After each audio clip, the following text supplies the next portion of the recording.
CM Punk and Drew McIntyre just planted seeds for another rivalry. Yes, CM Punk was on Raw again, so you know it's good. And look how badass my man is. People keep telling me I'm badass too, you know, like me and Punk, we have so many similarities. Who am I kidding? I'm not really in the mood today. In my recent Reddit video, I talked about my beef with Ryback, and I gave him a bunch of compliments. Everybody knows at this point, like me and Ryback, we used to be boys, you know, we used to be bodybuilders, and I feel like he might be jealous of my physique, but that's just a theory. So I checked his Twitter. I was like, maybe he forgave me. I gave him so many compliments, like, look how great he is at Cheeto eating. He kissed the Shrek with full tongue and shit, only to find out I'm still blocked. Like, look at this shit, man. I can't tweet him, I can't tell him how much I love the guy. But what did get me in a bit of a better mood, I guess, I mean, first of all, I really like this segment, and that is today's question. Everybody watching this video, do it right now. Go to the comments and tell me, what would you rather see at WrestleMania? CM Punk versus Seth Rollins or CM Punk versus Drew McIntyre? Yeah, let's talk about Raw. I think this was a very good show. This segment was great. We got Jinder Mahal, we finished a chapter, and R-Truth is hilarious. It does make me a bit uncomfortable that people are now like, Nia is great, she's awesome. I don't know if it's true or not, right? Whatever the case may be though, it makes me uncomfortable. It really does. Why? Maybe she's better at wrestling, but you cannot convince me that she's good on the microphone. Let's talk about Raw though. So the show kicks off with Drew McIntyre. He talked about his match against Seth Rollins last week for the World Championship and says maybe people were right. Maybe he's holding himself back. Maybe he needs to step away from WWE to figure things out. But then he thought about Damian Priest costing him the championship and questions why Priest didn't wait until after the match to cash in. But maybe he should leave for 9 years like CM Punk so he can receive hero's reception of his own. We see CM Punk. He gave a tribute to Roddy Piper, and he came here because he heard his name. So say it to my face. Drew McIntyre was hilarious. He said, congratulations, but me and the boys in the locker room have a bet on for how long you're going to stay in the WWE. It's been 1 month. Congratulations. And Drew McIntyre has a problem with CM Punk, not because he talked shit about the WWE,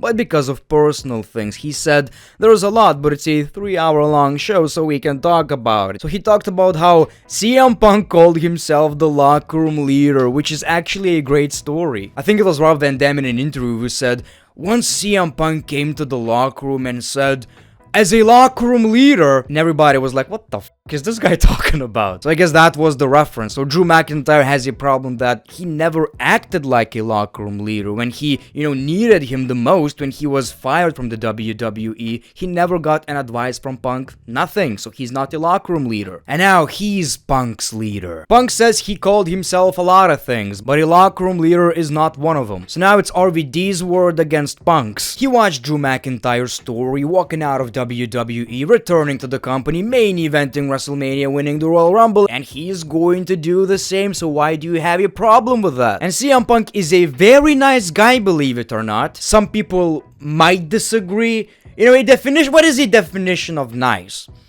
I bet it's not someone who makes you fear for your life. I'm almost sure about that. He's nice until it's time not to be. Drew McIntyre said, you're straight edge. You don't have demons. You're the demon himself. Punk says, I'm not a demon. When pushed, I'm Satan himself. That was actually a pretty good line. I almost got goosebumps listening to this. It goes to show you how many great shit we can get from CM Punk in the WWE. This is another rivalry I would like to see. Now, personally, of course, I would like to see Seth versus Punk at WrestleMania. It's most likely happening, but if somehow, somewhere Drew McIntyre won the championship, if for whatever reason Seth Rollins cannot compete at WrestleMania, I believe this is the match, this is the replacement, like this is the second best thing coming, in my opinion at least. I really like this promo. Punk says Drew McIntyre can't stop him from winning the Royal Rumble because no one can, and he'll make sure he eliminates McIntyre last. We are legit getting one of the best Royal Rumble matches in recent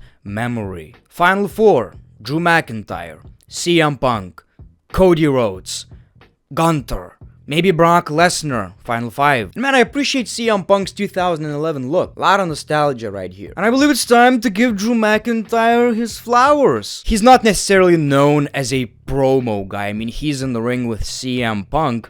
And I believe he did really good. I believe for the past 2, 3, 4 months, Drew McIntyre proved that he's really good on the microphone, and dare I say, he's pretty underrated. Of course, the material is good, you believe him because he's kinda right about most things he said. He's bitter, but he's right, but the delivery is also really good. Then we saw Tommaso Ciampa versus Finn Balor. So obviously the story is DIY are coming for the tag team championships. The match was fine, we got a few interferences which led to Tommaso Ciampa winning the match. Wasn't a dominant victory, obviously one of these cases where how the hell did I lose? How the hell did I lose? Damien!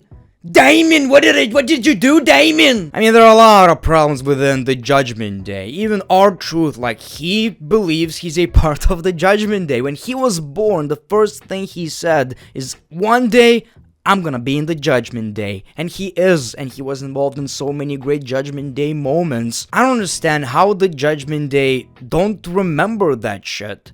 Wasn't he like the second member of the Judgment Day? I believe, didn't he create the Judgment Day? Yeah, I believe it was him. It was R-Truth and Damian Priest.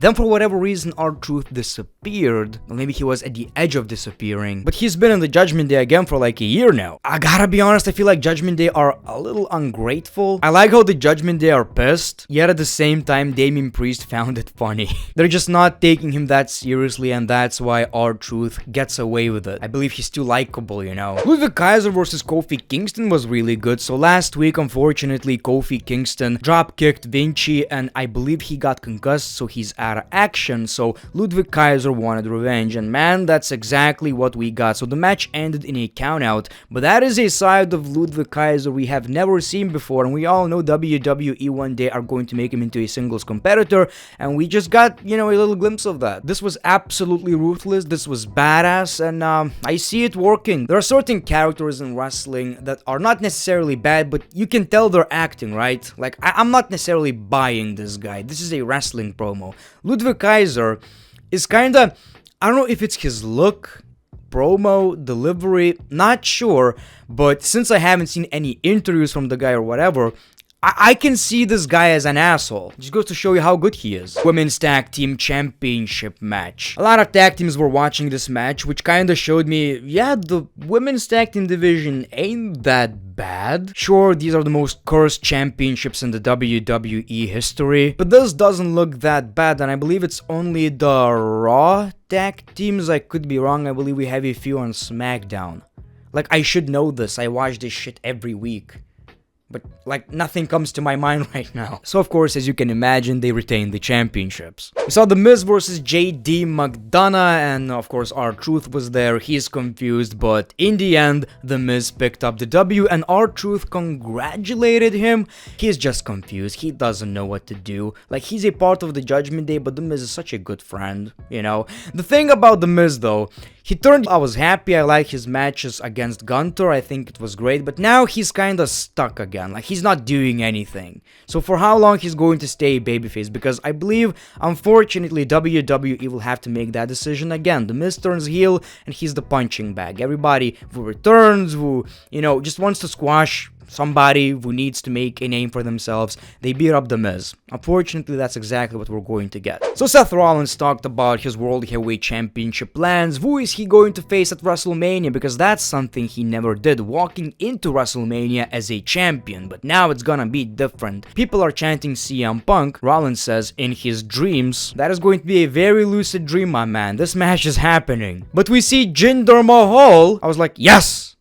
Yes, this was not just a prank. They're doing something with Jinder Mahal. But of course, Jinder Mahal is pissed. How could you overlook the modern day Maharaja? He was the WWE champion. He beat the greatest of all time, Randy Orton. You get the idea. Jinder wants to get back on track. So Seth Rollins says, do something about it. Hit me. That's what I thought. Well, you were wrong, Seth Rollins. Jinder Mahal is all business now. So he attacked Seth Rollins, but this didn't lead to a match, which makes me wonder, are we really getting this at the Royal Rumble? Because I don't think we are. Like, Jinder Mahal is not there yet, which, look, I know a lot of people don't like him. Maybe it's just one of these cases where you like a wrestler, but you can't explain why. That's how I feel. I always liked Jinder. Maybe it's just the fact that it was so unlikely for him to become the WWE champion. We got Ivar versus Otis. Seems like Ivar only faces big, sweaty men, and he won, which is surprising. It's almost like WWE are really going to turn him into a singles competitor, because my man is getting some W's, you know? And it was finally time for the main event street fight between Cody Rhodes and Shinsuke Nakamura. I like these kind of main events, you know, with this stipulation on a random episode of Monday Night Raw. That's what it's all about, and I'm glad the formula is changing. When was the last time we got a 6-man tag main event of Monday Night Raw? Which is like, why am I even watching this shit? So finally, this was the conclusion of this, well, chapter of Cody's story. The match was good, pretty much a pay-per-view level match, I would say. That was kind of the point though. We didn't get a pay-per-view in December, so they basically built this as a side story for Cody, which ended up actually being pretty good. And of course, Cody Rhodes wins the match, and it seems like this story is over. Now they can all just focus on the Royal Rumble. That's all I really got to say. I mean, we still don't know whether Cody is facing Roman. Maybe it's The Rock. You know, we're going to hear more news about it. We don't know what's gonna happen at Elimination Chamber. One thing's for sure, it makes things a bit more interesting because, you know, WWE can be really predictable. And if we end up getting the predictable route, which is probably the best one, I'm still not gonna be mad because the journey is a bit more interesting now. So thank you for watching this video. Of course, you know what to do. You gotta click that like button, subscribe if you already did, and the great one, peace, love, and hugs. It's been a pleasure.